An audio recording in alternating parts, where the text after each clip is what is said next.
स्वागत है दोस्तों आपका हमारे YouTube चैनल में। जिसमें हम आज बात करने वाले हैं फार्मेसी डिप्लोमा और फार्मेसी डिग्री कोर्स में क्या अंतर होता है, और इसके साथ 3 सवाल और हम यहां पर कवर करेंगे। 12th करने के बाद कौन सा कोर्स ना करें, सरकारी नौकरी जल्दी किस में लगेगी, पहले क्या करें डिग्री या डिप्लोमा, इसके बारे में आपको मैं बिल्कुल आराम से बारीकी से समझाऊंगा। तो दोस्तों वीडियो शुरू करते हैं। वीडियो बिल्कुल भी स्किप मत कीजिएगा और हमारे चैनल को अभी सब्सक्राइब कर दीजिएगा ताकि आने वाली वीडियोज़ की नोटिफिकेशन आपको मिलती रहे। पहले बात कर लेते हैं फार्मेसी डिप्लोमा की। फार्मेसी डिप्लोमा को हम डिप्लोमा इन फार्मेसी भी कहते हैं, और इसके बारे में जो जो पॉइंट मैं आपको बताऊंगा उसे आपको कहीं लिख लेना है, और जब मैं फार्मेसी डिग्री के बारे में बताऊंगा उन पॉइंट को भी आपको लिख लेना है। इससे आप अच्छी तरह समझ सकते हैं कि दोनों में क्या फ़र्क है।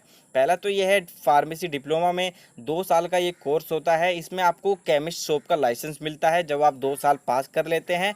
इसके करने के बाद आप अपनी केमिस्ट शॉप खोल सकते हैं। चौथा पॉइंट में दोस्तों ये है कि आप फार्मासिस्ट की गवर्नमेंट जॉब के लिए अप्लाई कर सकते हैं जब आपका डी फार्मा कंप्लीट हो जाएगा। अगर आप किसी हॉस्पिटल वगैरह में जाते हैं सरकारी में, तो आप वहां पर जो फार्मासिस्ट होते हैं जो दवाइयां देते हैं, आप उनसे पूछेंगे कि आपने क्या किया है, वो उन सबका यही कहना होगा कि उन्होंने डिप्लोमा इन फार्मेसी किया है। पांचवा पॉइंट ये है कि दोस्तों जब आप डी फार्मा कंप्लीट कर लेते हैं तो आपको 3 महीने की हॉस्पिटल ट्रेनिंग करना कंपलसरी होता है। इसके बगैर आपको लाइसेंस नहीं मिलेगा। आपको लाइसेंस और आपका जो डिप्लोमा है वो आपको नहीं मिलेगा। छठा पॉइंट दोस्तों इसका ये कहता है कि अगर आप डी फार्मा करने के बाद आगे पढ़ाई करना चाहते हैं, यानी बी फार्मा करना चाहते हैं, उसके बाद बी फार्मा के बाद आप एम फार्मा करना चाहते हैं, तो आप डी फार्मा करते ही आप बी फार्म के सेकेंड ईयर में आप लेटरल एंट्री ले सकते हैं। आप वहाँ पर एडमिशन ले सकते हैं। काफ़ी सारे कॉलेजेस में आप यहाँ पर एडमिशन ले सकते हैं। एडमिशन यहाँ पर आपके डिप्लोमा के मार्क्स पर होता है। सातवां पॉइंट दोस्तों ये है कि अगर आप डी फार्मा करने के बाद आप जॉब लेते हैं या फिर कैंपस प्लेसमेंट लेते हैं, तो आपको जो एवरेज सैलरी मिलेगी वो आपको 15,000 से लेकर 20,000 के बीच में आपको यहाँ पर सैलरी मिलेगी। ये सारे पॉइंट थे फार्मेसी डिप्लोमा के। उम्मीद है आपने ये सारे पॉइंट लिख लिए होंगे। अब बात करते हैं फार्मेसी डिग्री के बारे में। फार्मेसी डिग्री को हम बी फार्मा भी कहते हैं। बी फार्मा यानी बैचलर इन फार्मेसी। वो डिप्लोमा था, ये बैचलर है। ये आपका 4 साल का कोर्स होता है। अगर आप बी फार्मा करने के बाद केमिस्ट शॉप खोलना चाहते हैं तो उसका लाइसेंस आपको 4 साल के बाद मिलेगा। डी फार्मा में 2 साल के बाद आपको मिल जाएगा। लेकिन यहाँ पर दोस्तों और भी आपको लाइसेंस मिल जाते हैं, जैसे कि होलसेल ड्रग मैन्युफैक्चरिंग लाइसेंस भी आपको अगर आप लेना चाहते हैं तो आप ले सकते हैं बी फार्मा करने के बाद। चौथा पॉइंट ये है कि अप्लाई कर सकते हैं आप गवर्नमेंट जॉब के लिए 4 साल के बाद। डी फार्मा में आप 2 साल के बाद अप्लाई कर सकते थे, यहाँ पर आपको 4 साल लगेंगे। अगर आप कोई गवर्नमेंट जॉब लेना चाहते हैं उसके बाद ही आप अप्लाई कर सकते हैं। पांचवा पॉइंट दोस्तों ये है कि जहाँ पर डी फार्मा में 3 महीने की जो ट्रेनिंग होती है वो करना कंपलसरी होता है, लेकिन जो बी फार्मा में होता है उसमें सिर्फ आपकी 1 महीने की ट्रेनिंग होती है। वो भी आपके हाथ में होती है, अगर आप करना चाहते हैं तो कर सकते हैं। काफ़ी सारे कॉलेजेस में ये ट्रेनिंग कॉलेज वाले कंपलसरी कर देते हैं कि आपको 40 दिन की या फिर 1 महीने की ट्रेनिंग करनी ही करनी है। छठा पॉइंट जो है बी फार्मा का वो काफ़ी अच्छा है।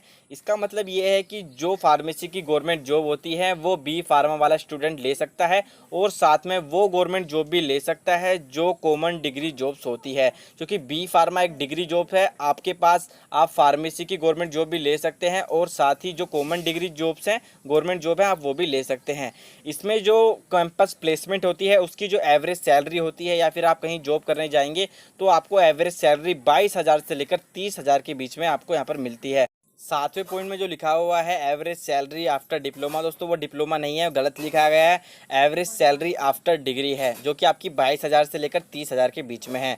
इसके बाद दोस्तों आप मास्टर कोर्स भी कर सकते हैं, एम फार्मा कर सकते हैं। एम फार्मा करने के बाद आपको काफ़ी अच्छा पैकेज वहाँ पर मिल जाता है। उम्मीद है दोस्तों दो आपको फार्मेसी डिग्री और फार्मेसी डिप्लोमा के बीच में जो अंतर है वो आपको समझ में आया होगा। अगर आपने अभी तक दोनों के पॉइंट अभी तक नहीं लिखे हैं तो आप लिख लीजिए ताकि आपको और अच्छी तरह समझ में आ सके। दोस्तों अब बात कर लेते हैं कुछ और पॉइंट के बारे में जो मैंने आपको नीचे बताए थे। उसमें से एक पॉइंट ये था कि किसमें गवर्नमेंट जॉब पहले लगती है। तो आपको पता लग गया होगा कि डिप्लोमा इन फार्मेसी में गवर्नमेंट जॉब पहले लगती है, क्योंकि उसमें 2 साल लगते हैं सिर्फ, और बी फार्मा करने के बाद आप 4 साल बाद गवर्नमेंट जॉब लेते हैं, उसमें 4 साल बाद आपकी गवर्नमेंट जॉब लगती है। पहले क्या करें और क्या ना करें। अगर आप सिर्फ लाइसेंस आपको चाहिए, आप एक केमिस्ट शॉप खोलना चाहते हैं, तो आप बी फार्मा ना कर आप डी फार्मा करें, क्योंकि उसमें सिर्फ 2 साल में ही आपको लाइसेंस मिल जाएगा। दूसरा पॉइंट, अगर डिग्री के साथ साथ आपको लाइसेंस भी चाहिए, ये काफ़ी फ़ायदा हो जाता है। अगर आप बी फार्मा करते हैं आपको लाइसेंस तो मिलेगा, साथ में आपको एक डिग्री भी मिल जाती है।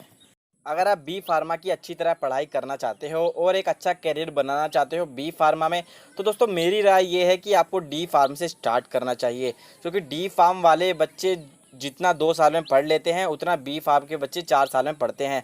लेकिन बी फार्मा में कुछ सब्जेक्ट बिल्कुल अलग होते हैं जो डी फार्म वाले बच्चे नहीं पढ़ते हैं। और जब आप कॉलेज कैंपस प्लेसमेंट में जाओगे या फिर आप कहीं जॉब लेने जाओगे, तो जो डी फार्म वाला बच्चा जो एल लेकर आता है बी फार्मा के बाद, जिसने डी फार्मा बी फार्मा दोनों किया है, उसे जॉब में काफ़ी ज़्यादा प्रेफरेंस मिलती है और उसे अच्छी आराम से जॉब भी मिल जाती है। दोस्तों कमेंट करके ज़रूर बताइए कि आपके हिसाब से क्या पहले करना चाहिए, बी फार्मा करना चाहिए या फिर डी फार्मा पहले करना चाहिए। आप मुझे कमेंट करके नीचे ज़रूर बताइएगा। आपको वीडियो पसंद आई होगी, वीडियो पसंद आई हो तो लाइक कमेंट शेयर जरूर कीजिएगा, और हमारे इंस्टाग्राम पर हमें फॉलो जरूर कीजिएगा, और हमारे चैनल को सब्सक्राइब जरूर कीजिएगा, क्योंकि हमारे चैनल पर ऐसी वीडियोस आती रहती हैं जो आपके लिए काफ़ी ज़्यादा हेल्पफुल होती हैं।